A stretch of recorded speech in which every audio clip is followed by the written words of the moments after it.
só voltando aqui, falamos da definição de design e das origens de design. E agora eu estava falando sobre o binômio forma-função. Tá, pessoal, eu vou gravar isso para vocês terem durante a semana, pode pegar lá no YouTube, tá? Eu vou deixar o link lá nos materiais do RA para vocês abrirem essa revisãozinha lá. Então esse binômio é essa equação, né, que pode variar. A gente diz que o ideal é sempre buscar o máximo da forma e o máximo da funcionalidade, porque assim você vai conseguir um bom produto. O ponto ideal da busca da equação seria o máximo da expressão estética e o máximo do bom funcionamento e uso. Tá? Se a gente adequar isso daqui mais a questão ambiental, nossa, daí você fechou com chave de ouro o teu produto, né? Então esse aqui, aquilo que a gente falou da escada do design, que é uma percepção e entendimento da sociedade do que é design. Isso aqui foi uma proposta do que a gente chama o Centro de Design do Paraná, foi um amigo meu que me passou. Isso aqui é dado, ou era dado, não sei, em treinamentos para empresários, que às vezes o cara dizia, não, eu quero design, mas o cara nem sabia de jeito o que era a abrangência, o entendimento do design. E lá eles perceberam que na sociedade a gente tem praticamente esses 4 níveis aqui. Vamos dizer assim, o primeiro nível é o nível 0, né? Tá no chão, né? Então isso tem a ver com como que as pessoas entendem design. E nós também, nós temos que sair do nível 1 aqui, que é onde está a maioria, né? E como arquitetos e projetadores, a gente tem que entender melhor isso, né? Então, o que seria essa escadinha do design aqui? Então seria assim, o nível 0, as pessoas que não sabem o que significa, não se interessam, mas eles consomem design. Agora o cara não sabe nada sobre design, ele consome design. O exemplo disso é um mecânico, uma dona de casa, que quando vai no mercado, ele compra alguma coisa pela aparência, pela estética, ou o mecânico mesmo que ele não entende nada de design, mas ele sabe o que é um bom carro e sabe diferenciar o design, o valor estético ou o valor prático, né, de uso dos automóveis que ele mesmo arruma, né? Então o nível 1 seria o nível apenas do entendimento da beleza e da estética. A maioria de nós se encontra nesse nível porque a gente é muito incentivado pela mídia quando a gente vê assim, propagandas falando de design, novo design, design daquilo, design do carro, design da lava-louça, design de uma série de coisas, né? Design de sobrancelha, design disso. Ou seja, a gente entende apenas no nível da estética e da beleza. Mas o nível melhor, já um pouquinho melhor, é o nível dos empresários que entendem design como um processo. Ou seja, é um processo técnico, estético e econômico que a gente viu lá, né? O cara vai investir em design, vai investir em processo técnico, estético e econômico. Valorizam e fazem uso dos seus princípios e conceitos. Esse seria o nível bom, que é onde hoje nós estamos. E qual seria o nível 3? É aqueles que entendem design como estratégia de mercado, criando novas demandas e dominam sobre as outras percepções da sociedade. Então, por exemplo, se hoje eu tenho uma criação de design, que eu estou criando uma nova necessidade, é como se eu tivesse quase propondo um novo tipo de consumo. Normalmente são as cabeceiras da tecnologia e das grandes empresas, que sempre criam novos produtos, novas demandas, novas tecnologias. E acaba surgindo, então, eu penso no design como uma estratégia já, não só do nível do processo. Tá? Seria o nível mais elevado, que é quando a gente trabalha dessa forma, a gente normalmente está inovando dentro do sistema do mercado de consumo. Tá?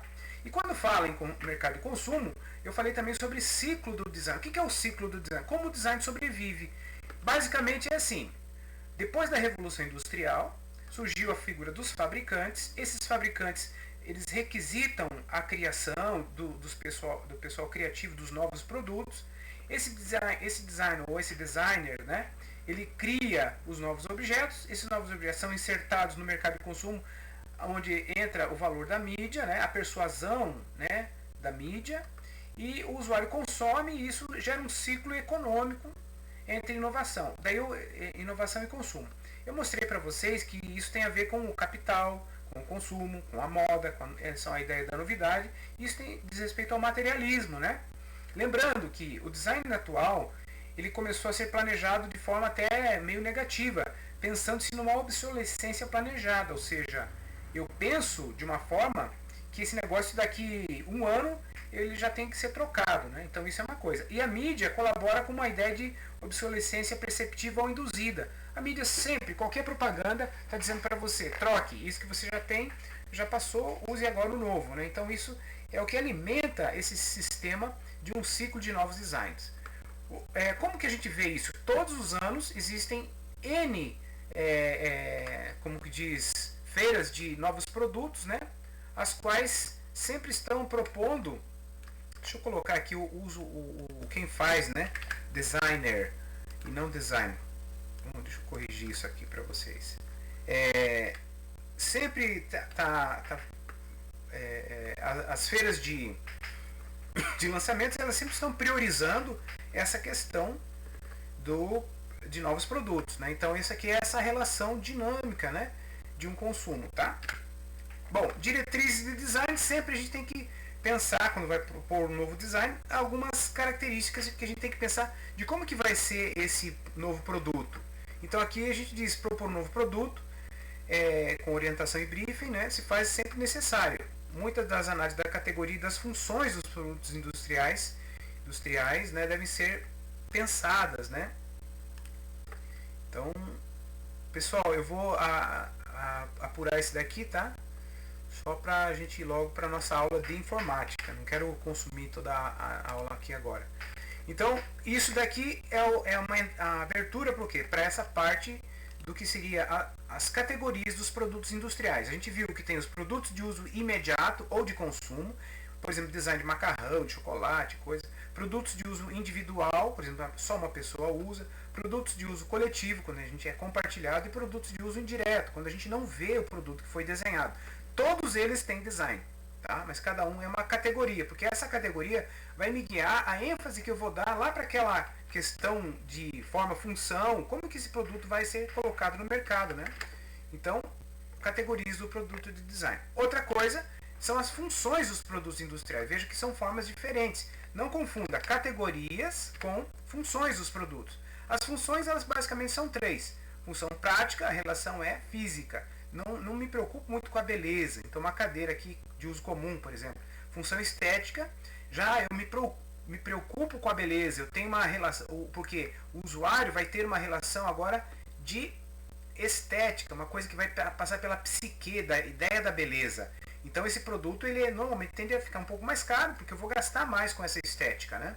E o produto de função simbólica já é muito mais caro, porque ele visa realmente status, né? Ou seja, tem quem pode ter, tem esse produto quem tem dinheiro para ter, né? Então, e isso dá uma ideia de um valor de status para quem tem esse produto. A gente diz que a grande maioria dos produtos industriais se encontram nesse grupo de função estética, tá? Mas às vezes a gente pode desenhar um produto de função extremamente prática, onde eu quero economizar muitas vezes, tá? Outra coisa é sobre, se agora eu já tenho noções de como que se investe em design, né? Ou como que o produto ele vai, eu coloco, uma vez que eu estudei o mercado, como que eu vou colocar para quem que eu estou desenhando, né? Então é interessante a gente saber que todo investimento em design ele é crescente na medida em que você vai passando etapas. Por isso que o risco sempre, né, de você investir num novo produto, ou ele vai ter sucesso ou ele vai fracassar no mercado consumidor. E ninguém quer investir para perder, né? Então a ideia de que à medida que você vai avançando nos processos de design, até ele ser colocado no mercado, você já investiu muito dinheiro, seja pelo acúmulo das outras etapas anteriores ou pelo custo das últimas etapas. Por exemplo, quando você começa a criar um produto, você basta lápis e papel, você está concebendo ele. Mas quando você está fabricando e colocando ele no mercado, você está comprando estoque, você está comprando materiais, você está mudando o teu sistema de fabricação. Você não vai fazer 4, 5, você vai fazer 100, 200, 500 peças, ou seja, olha a quantidade de material que você vai gastar para você pôr isso no mercado, né? Porque por se tratar de um produto industrial. As principais etapas, e foi aí que nós paramos, as principais etapas do processo industrial, justamente esses slides aqui, ó, pessoal, diretrizes de design, né? Entendendo isso, diretrizes de design, categorias dos produtos industriais, funções, essa ideia do investimento, elas nos levam a aquelas slides anteriores são a base para que daí sim eu faça as etapas, as principais etapas do design industrial, ou de como que entra um produto no mercado real. Então começa sempre pela pesquisa, Depois a pesquisa gera normalmente um briefing, que são diretrizes e orientações para o novo produto. As gerações de alternativas, que são os desenhos iniciais. Os desenhos técnicos básicos, também iniciais, porque eles vão dar base para fazer modelo ou protótipo inicial, né? Depois, a sexta etapa são as ilustrações e renderings, que a gente normalmente usa para apresentar. Gente, no segundo bimestre, nós vamos fazer até a etapa número 7. Tá? A gente vai fazer pesquisa, briefing, geração de alternativa, desenho técnico e modelo. Tá? E, é lógico, ilustração. Bom, uma vez que apresentou isso, daí vem as correções e ajustes, as prototipagem ou protótipo, correção e ajuste de novo, detalhamento técnico final, que eu gero desenhos técnicos para fazer moldes e tudo mais, adaptar máquinas, adaptação do chão de fábrica, ou seja, agora a minha fábrica está preparada para começar uma fabricação serial, faço a primeira produção serial, que a gente chama de cabeça de série, às vezes nesse cabeça de série eu lanço no mercado e faço uma análise de mercado, tá?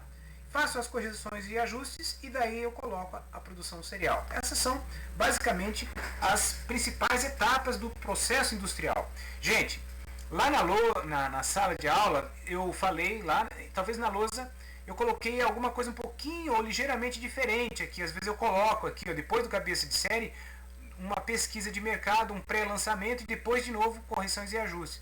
Mas isso daqui seria assim uma referência básica para a gente entender as principais etapas do design industrial, tá?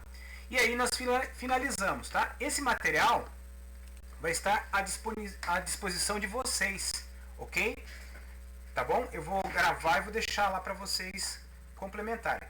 Qual é outro material que a gente tem sobre o ecodesign? Então dê uma olhada naquilo lá também, tá? Sobre os principais conceitos de ecodesign, principalmente os princípios de ecodesign, tá? Eu costumo perguntar, fazer questões sobre princípios, sobre o que é o ecodesign, porque é uma mistura disso que a gente vê aqui no sentido do design categórico, clássico, com o design atual. Hoje a gente diz que o design atual ele é totalmente voltado à ideia do ecológico, né? Então por isso a gente fala hoje só em ecodesign, no sentido assim mais da coerência com tudo que a gente está buscando em termos de mundo, tá?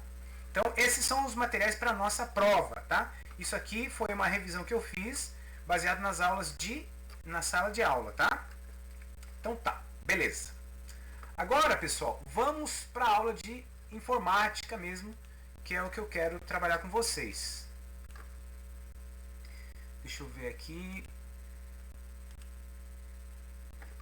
Tudo bem aí, pessoal? Tudo ok? Beleza? Dá um joinha aí pra mim. Estão me ouvindo? Entendido? Legal. Então tá, esse material utilizem para estudar aquela parte introdutória da parte de design, tá? E agora, nossa aula sobre informática. Eu vou partilhar de novo a minha tela com vocês, né? Qualquer coisa vocês podem me interromper, gente. E como no meu módulo aparece a tela assim, ó, fica toda cheia para mim, às vezes se você falar alguma coisa no chat da nossa aula, talvez eu não veja. Então você me interrompe, abre o teu áudio aí e fala comigo direto, tá? Sem problema nenhum. Pessoal, então, agora vem uma parte assim que eu acho super legal da parte da informática 2, que é justamente vocês terem um controle bom sobre a questão do Corel, porque é uma plataforma excelente para a gente trabalhar a questão de plantas humanizadas, além da diagramação boa que a gente pode fazer de uma planta mesmo, de uma prancha de arquitetura, tá? Vou tomar uma água aqui. Bom, então veja bem, normalmente, o que é uma planta humanizada, né? Eu até ia brincar, ia colocar aqui um cactus com uma carinha, uns bracinhos, nada disso, não tem nada a ver com uma plantinha humana, né? Na realidade, quando nós falamos de planta humanizada, é um termo que a gente usa que normalmente diz o seguinte, ó, que é uma planta, quando a gente gera o projeto de arquitetura, a gente tem lá os espaços, né? Os espaços lá com cotas, às vezes tem um nome lá, tipo assim, vamos dizer assim, quarto, né? A gente coloca coloca o nome lá, quarto, metro quadrado, sei lá, né? Ou sala, a gente vai colocando banheiro, cozinha, não sei o que e tal, a gente faz esse tipo de coisa, né? Mas isso aqui fica extremamente impessoal, fica às vezes assim, imagina o leigo, teu cliente quando vai olhar, ele entende mais ou menos, né? Mas aqui já já dá para fazer um orçamento, tudo, uma série de coisas. Mas às vezes tem um meio termo que a gente chega, que é quando a gente tem assim, né, ó, a planta já aparece o vaso sanitário, o chuveiro, a pia, a cama, tal, bacana. Isso aqui já é um bom caminho, né? Agora, o legal mesmo é quando você já pega e utiliza, por exemplo, sei lá, uma cama de casal. Aqui eu estou pegando um bloco agora do Corel e estou colocando aqui em cima, ó, para fazer a vez da minha cama de casal ali. Estou fazendo aqui meio grosseiramente por cima, tá? Um pouquinho mais para cá, assim, só para ficar o tamanho da cama que aparece ali. E olha só, às vezes quando eu vou fazendo esse tipo de coisa, fica muito mais interessante. Deixa eu ver se eu acho um arquivo meu aqui. Abrir. Um arquivo que eu fiz uma planta humanizada aqui. Casa kitnet. Kitnet aqui. Deixa eu ver se está aqui, pessoal. Então, fica muito mais interessante você trabalhar com uma kitnet, né? Queria pegar um só que eu tenho aqui. Vou pegar esse aqui mesmo, tá? Vou importar aqui. Planta humanizada, mais uma página aqui. Olha só, quando você faz uma plantinha agora em que tem a cama, né?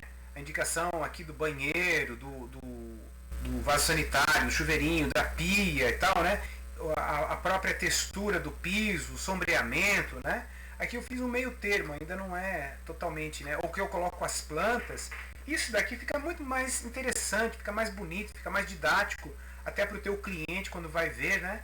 Ele dizer, puxa, que bacana, ele já consegue ver até o padrão que você está propondo do piso cerâmico ou do balcão da pia, né? Ou seja, fica muito mais agradável e mais fácil de entender. Que é isso que está aqui, ó. Uma planta humanizada tem como característica o fato de apresentar desenhos coloridos, com luz, efeitos e texturas. Além disso, também tem uma forte presença do mobiliário em sua concepção. O seu conceito define-se como um desenho, como um formato de planta baixa, porém incorporando outros elementos que humanizam. A gente diz humanismo, mas não é que a gente coloca pessoas lá, né? Ou seja, torna a expressão do desenho arquitetônico proposto mais realístico e compreensível de sua estética e beleza. Então, esse daqui é a planta humanizada. Embora a gente fale planta humanizada, às vezes eu utilizo a ideia de planta humanizada para uma elevação inteira, com o quintal, com a via de acesso, com o arborismo externo, tudo, né? Não se refere só à planta no sentido de interiores. Ela é mais utilizada, às vezes, no sentido do interior da arquitetura, tá? Mas não se limita somente a plantas internas, tá? Bom, aqui uma coisa importante. Quando a gente fala, como que eu trabalho a ideia de plantas, existem blocos, tá? Blocos do Corel, ou blocos de outros elementos que você pode importar. Às vezes você compra, eu comprei um bloco de plantinhas assim, sabe? Mas às vezes tem algumas plantas, ó, isso aqui tudo é bloco de cama de casal. Deixa eu pôr aqui todas elas, né? Tem algumas vezes que diz, não, eu quero um bloco específico, eu quero uma coisa mais bonita, sei lá, né? E daí você pode também desenhar as suas partes. Uma vez que a gente está dominando os principais conceitos lá, né? A gente pode fazer então o nosso próprio bloco de materiais. Então, daí, aqueles principais comandos que eu falei para vocês, você consegue trabalhar aqui no Corel e fazer seus próprios blocos. Dependendo da pressa que você tá, às vezes é melhor você copiar, que nem ó, esse bloco aqui, ó, eu fiz esse bloco. Mas como que eu fiz? Olha aqui, vou extrair os conteúdos aqui. Ó, esse aqui foi o tamanho que eu tinha que eu tinha proposto, né? Do meu criado mudo, por exemplo. Aqui ele está meio fora da escala porque eu só importei aqui, né? E o que acontece? Eu peguei isso daqui como uma textura, ó, se você ver, ó, como é bem, tem boa resolução, tá vendo? Isso aqui foi uma textura de madeira que eu importei da internet. E daí eu venho aqui, né? E uso o comando, deixo a textura perto da escala que eu preciso, porque não adianta você pegar um bloco importado da internet, por exemplo, digamos, esse bloco veio grandão assim, ó, veio maior que um A4, assim, quando eu importei o bloco não, a textura, tá? E o que adianta você pegar uma textura desse tamanho e pôr num criado mudo desse tamanho? Olha só o que acontece, vou colocar aqui, tá, ó, Power Clip, coloquei aqui dentro, vou editar e vou pôr aqui.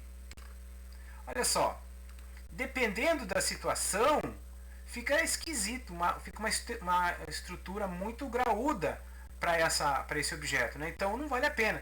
Então o que acontece? Eu reduzi aquele tamanho daquela textura que eu importei, fiz aqui o meu criado mudo, por exemplo, e agora eu venho aqui, né, ó, sobreponho, e daí eu digo assim, ó, com o botão da direita, eu clico na textura, Power Clip, colocar dentro, né, ó, cliquei com o botão da direita, venho aqui e coloco dentro da caixinha que eu quero que ele fique lá dentro, ó, coloquei lá dentro. Só que agora aqui eu preciso editar ele, ó, ele ficou fora do centro, tá vendo? Ali é onde ele ficou centro, daí fora do centro. Eu venho aqui editar conteúdo, editou o conteúdo. O conteúdo que eu quero editar é a própria textura. Vou colocar aqui em cima assim, ó, pronto. Ele já ficou todo lá dentro.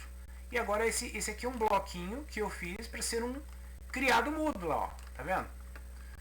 No caso eu diminuí a espessura do contorno, deixei um contorno mais fininho, né? Vou deixar a espessura mínima aqui, ó. Olha lá. Agora esse criado mudo fica mais coerente para a escala que eu estou trabalhando, né? Aqui eu fiz esse abajur também, ó. Esse abajurzinho eu que fiz. Eu criei esse abajur aqui. Deixa eu separar o bloco aqui. Eita, por que aí? Ctrl U. Olha aqui. Esse abajur tá aqui, ó. Foi um bloco que eu fiz também.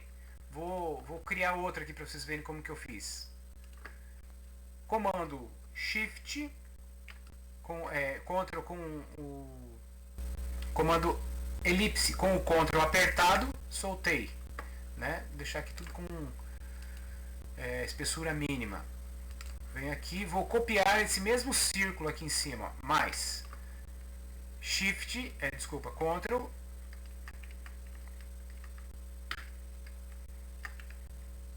Shift para centralizar. Apliquei aqui, ó. Agora eu vou fazer uma combinação desses comandos, ó. Eu selecionei esse e esse, agora Ctrl L. Ctrl L é uma combinação. Acho que é um dos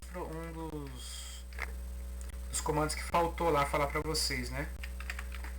Ctrl mais L. Quando você combina, tá, gente? Combina dois elementos. Foi o que eu fiz aqui, ó. Ctrl L. Eu combinei esses dois elementos e eles ficam uma coisa só. Só que quando eu peço para preencher aqui, ó, ele preenche só na parte da combinação, não o todo, tá? Então eu criei aqui, fiz uma linha como se fosse uma coisa que segura a parte do abajurzinho ali, né? Deixa eu deixar tudo fininha a linha aqui, tá? E o que acontece? Agora aqui eu pintei essa parte interna, pus lá uma outra bolinha lá para ficar mais escuro, vamos deixar um tom cinza escuro assim. Pus lá por trás, ó, para ficar por baixo dessa parte, porque ele está transparente, tá vendo? Ó, ele está transparente. Quando eu coloquei aqui lá por baixo, né?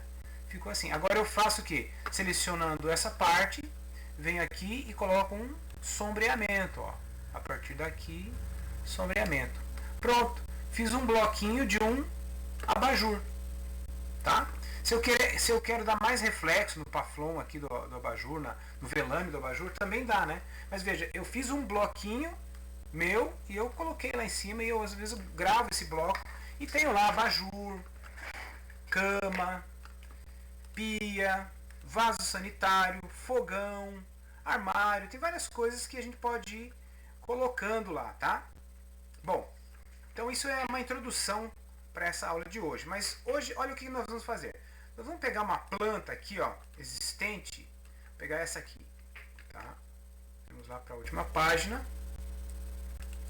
Depois vocês dão uma olhada nas dicas, eu vou mostrar para vocês as dicas, tá? Mas olha só, peguei a planta. Uma planta que você trouxe lá. E esse daqui, gente, eu quero que todos vocês façam uma planta dessa suposta kitnet aqui, tá? Vamos deixar essa plantinha bem bonitinha. Veja que quando você às vezes importa do AutoCAD, vem uma coisa assim, ó. Né? Aqui nas nossas dicas, aqui tem uma dica que é legal. Se você desenhar lá no AutoCAD, digamos, professor, eu só desenhei no AutoCAD. Então, olha só. Você pode fazer direto, especialmente no Corel. Você pode fazer a planta direto no Corel. Mas, às vezes, você está desenhando no AutoCAD, que já é mais técnico, né? Então, porém, é mais fácil, às vezes, você pegar uma planta baixa que foi feita lá no AutoCAD, né? E importar do AutoCAD. Ou seja, lá no AutoCAD você vai salvar, você vai exportar como Windows Metafile, ou seja, essa extensão aqui, ó, você salva o arquivo lá, kitnet.exporta como Windows Metafile. Quando você abre aqui, daí você importa no Corel. Quando você importa no Corel, ele vem todo em linhas assim, ó. Não precisa colocar achura, nada lá no AutoCAD, deixa tudo linha solta que fica mais leve, tá? Mas normalmente o Windows Metafile é um arquivo leve que você pode trazer para o Corel. Quando você traz para o Corel, ele fica assim meio feião, assim, ó, tá vendo? Mas não tem problema. Digamos que você veio aqui no Windows Metafile, no Corel, importou o arquivo Windows Metafile do arquivo kitnet, por exemplo, e agora aqui em cima nós vamos transformar isso numa planta humanizada. Então, olha lá, vamos começar essa planta humanizada. Pessoal, até aí tudo bem? Tudo jóia? Tranquilo? Opa, tem gente esperando, esqueci de pôr aqui. Tudo bem aí, pessoal? Beleza. Ok, valeu, Patrícia. Ó, então deixa eu aumentar aqui de novo. Então, olha só. Como que eu faço isso? Primeira coisa, vamos trabalhar. Vou dar um zoom aqui, ó. Uma coisa que é legal você fazer, às vezes você clicou, esse aqui é um arquivo, é como se fosse, ele é de fato um bitmap, tá? Ele não é um vetor. Lembra que eu falei a diferença de um bitmap e de um vetor, né? Ele é um bitmap. Então, a primeira coisa que eu vou fazer, com o botão da direita, eu vou bloquear o objeto, para evitar de eu clicar sem querer e arrastar esse objeto do lugar, tá? Então, agora, pode ver, eu clico aqui, não aparece nada, tá vendo, ó? Ele não seleciona, porque eu bloqueei. Para mim desbloquear, botão direito de novo, do mouse, desbloquear o objeto. E aí desbloqueou, ele está, como que diz, editável, ou melhor, eu arrasto ele para lá e para cá. Que é a única coisa que eu consigo fazer com ele, né? Posso distorcer, mas isso aqui não é legal você distorcer assim, né? Ctrl Z, posso diminuir, posso aumentar. Digamos que você queira colocar numa escala específica aqui, né? Por exemplo, ó, 165. Olha o que eu faço. Eu vou criar aqui, por exemplo, um retângulo de 165 milímetros, por exemplo. 165. Olha lá, eu selecionei e coloquei lá, ó, Enter. Olha o tamanho que ficou. Se eu aumentar tudo para 165 milímetros, vai ficar gigante isso aqui. Então, eu vou mudar a escala aqui, tá vendo? Ó? A escala do Corel. Porque aqui, ó, se você clicar aqui, isso aqui é 1:4, tá? Mas eu vou o quê? Editar. Agora eu vou editar como que diz? Eu vou editar a escala disso daqui. Então olha como é que a gente edita a escala. Isso aqui é 1:4, tá na escala centesimal. Se eu clicar aqui, ó, com o botão clicar duas vezes na régua, aparece aqui, editar escala, tá? Então eu vou colocar aqui, ó, 1:20, Enter. Vou manter a medida agora em centímetros, por exemplo. Ok, ok. Olha só, agora eu tenho aqui, ó, quando eu mudei a escala, aquilo que estava 160 já ficou agora 330. Se eu colocar aqui agora, ó, eu vou editar 160 milímetros. Olha agora como ficou legal. Esse tamanho ficou melhor, tá vendo? Porque eu estou trabalhando com um desenho na escala 1:20, na escala do A4, tá? Então, às vezes posso fazer no A4, posso fazer no A3, ou seja, como que a gente faz então? Clica 2 vezes na régua e vai em editar escala. Quando você vai editar escala, eu tinha colocado aqui, ó, cliquei lá, editar escala 1:20 e mudei a medida em centímetros. Ok, tá? Foi isso que eu fiz, né? Só para vocês lembrarem. Agora, olha só, esse 1,60 aqui, ó, que eu já vou pintar de uma cor diferente aqui para ficar aqui em cima, né, ó, já ficou mais coerente, tá vendo, ó? Dá para diminuir ainda mais essa escala. Vamos ver, vai ficar meio grandão aqui ainda. Vou diminuir ainda mais a escala. Então vou lá, clico na régua, editar escala. Vou colocar na 1:25. Ok. Ok. Olha só. Quanto que tá agora isso aqui, ó? Tá com 2 metros. Não, eu quero que fique. Então vamos deixar 165, que é a medida que eu estou procurando aqui, porque eu quero igualar aqui, ó. Essa medida com essa. Tá vendo aqui, ó, 165? Vamos dar uma cor de tijolo para minha paredinha aqui, ó. Ainda tá grande. Vou aumentar mais ainda a escala. Ou melhor, diminuir, né? Clicar 2 vezes na régua, editar escala. Vou deixar na 1:50, vamos ver agora, que é uma escala bem comum de arquitetura. Talvez fique muito pequeno agora. Então vamos lá. Isso aqui na escala 1:50 está valendo 3,30. Então vamos colocar 165, que eu quero que equivala. Agora já ficou mais próximo desse valor aqui, tá vendo? Ó, que veio o desenho. Às vezes, gente, quando você traz do AutoCAD, ele já vem certinho na escala 1:50. Mas às vezes pode não ficar igual. Por isso que eu vou fazer esse ajuste de escala aqui agora.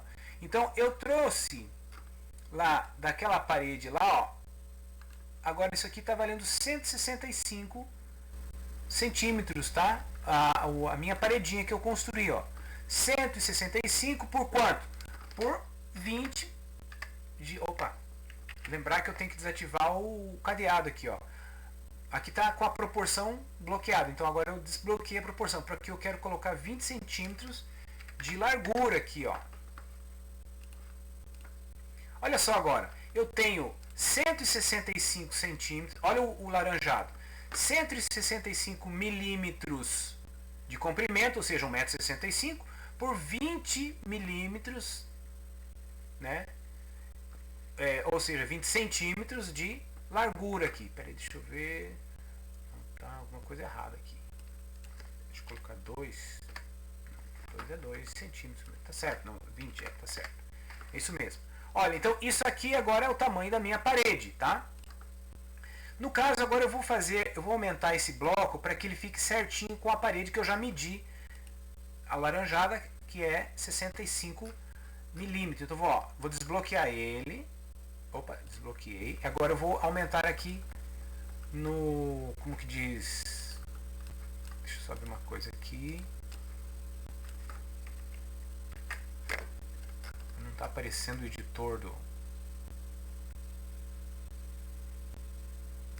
Para ele ficar bem próximo do valor que eu quero ampliar ele aqui, né? Ó. Então vou aumentar um pouquinho. Confiro aqui se bateu já a medida 160. Ó, tem que aumentar mais um pouquinho. Para a planta toda que eu importei, ficar com 165 precisamente onde eu quero aqui, tá? Então clico de novo, vou na diagonal e amplio mais um pouquinho. Vamos ver se bateu agora. Passou, olha lá, ó, 165, que é do desenho que eu importei, passou um pouquinho. Então vem aqui agora, clico aqui, acho a diagonal dele, ó. Quando vou ali no vértice, tem que aparecer essa marcação diagonal. Daí diminui um pouquinho. Vamos ver quanto que deu agora. Acho que agora deu.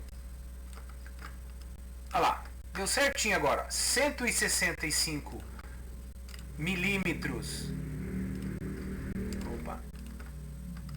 do meu bloco laranjado que eu fiz, que está na escala 1:50, com os 165 da planta que eu trouxe. Muito bem. Agora, gente, digamos, eu vou só diminuir para ficar mais perto da parede lá.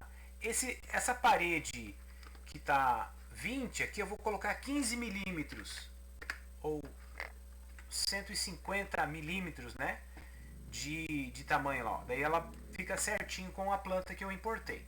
Agora, pessoal, é a hora, deixa ela aqui, então eu já deixei ela no tamanho certo. Agora é a hora de bloquear ela, ó. Vou bloquear, botão da direita, bloquear objeto. Eu vou colocar aqui, ó, linhas guias, aqui em cima, tá vendo, ó? Uma linha guia, outra linha guia, bem aqui. Quanto mais precisão de colocação dessas linhas guia, dei um zoom, né? Pronto, aqui está uma linha guia. Venho aqui em exibir, alinhar a diretrizes. Ou seja, agora qualquer coisa que eu chegue perto da linha guia, ele cola lá, ó.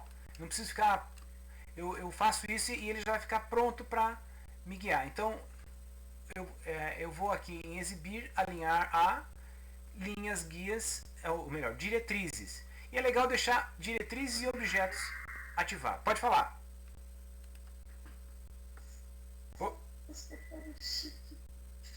Oi?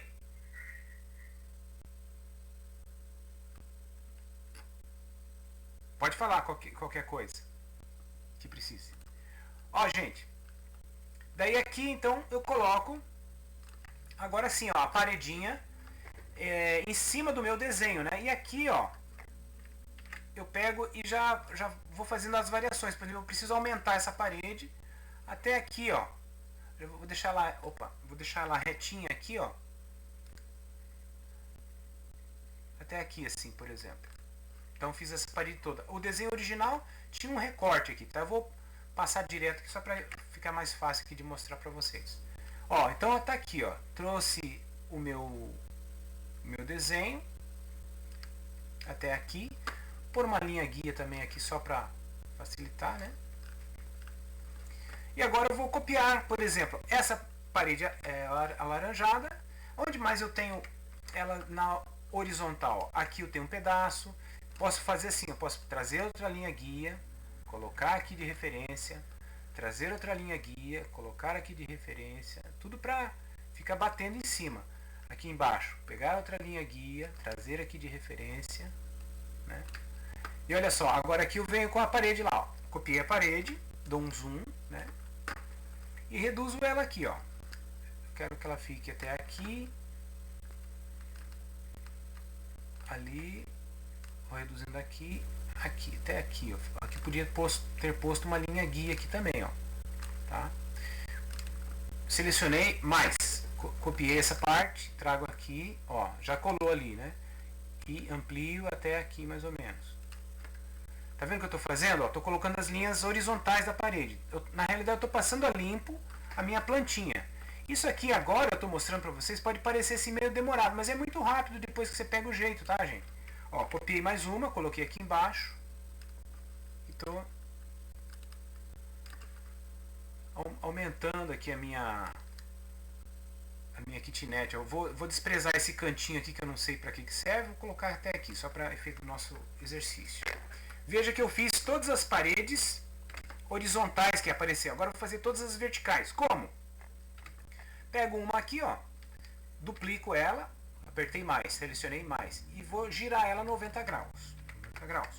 Olha lá, já ficou uma paredinha 90 graus. Pego ela que tá solta aqui e colo ela precisamente lá em cima, ó. Puf, já colou no esquadro, né? Estico ela até aqui embaixo. Até aqui mais ou menos, ó. Tá? Mais, vou fazer outra dessa.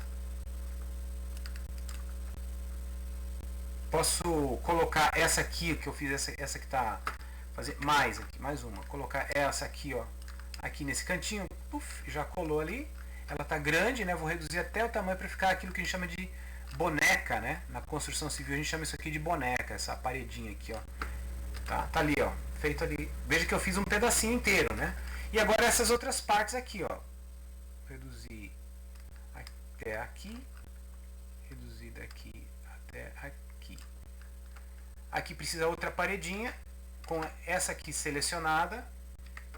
Trago ela até aqui agora. eu alinhar ela pelo objeto. Opa, pelo objeto. Essa alinhado com essa. Agora, pego ela e vou levar um pouquinho para cima ali e estender até aqui embaixo, que é um cantinho de uma geladeira ali, certo? Pessoal, observe que tudo isso aqui, ó, tá tudo pecinha por pecinha, né, ó.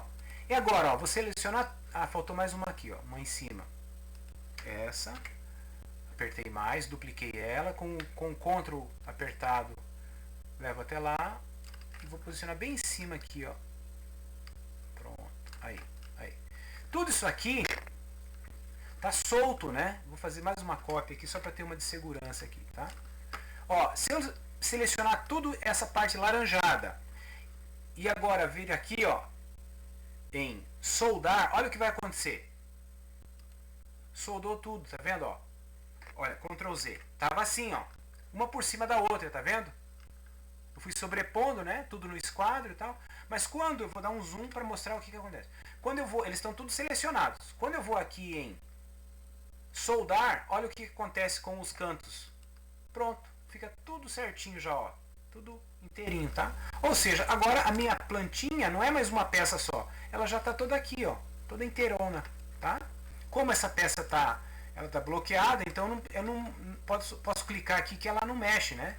Então, vamos voltar ela exatamente em cima aqui. Pronto. Agora, aqui em cima é que a gente começa a nossa planta de localização. Então, olha só. Eu vou fazer um piso geral aqui por cima, ó.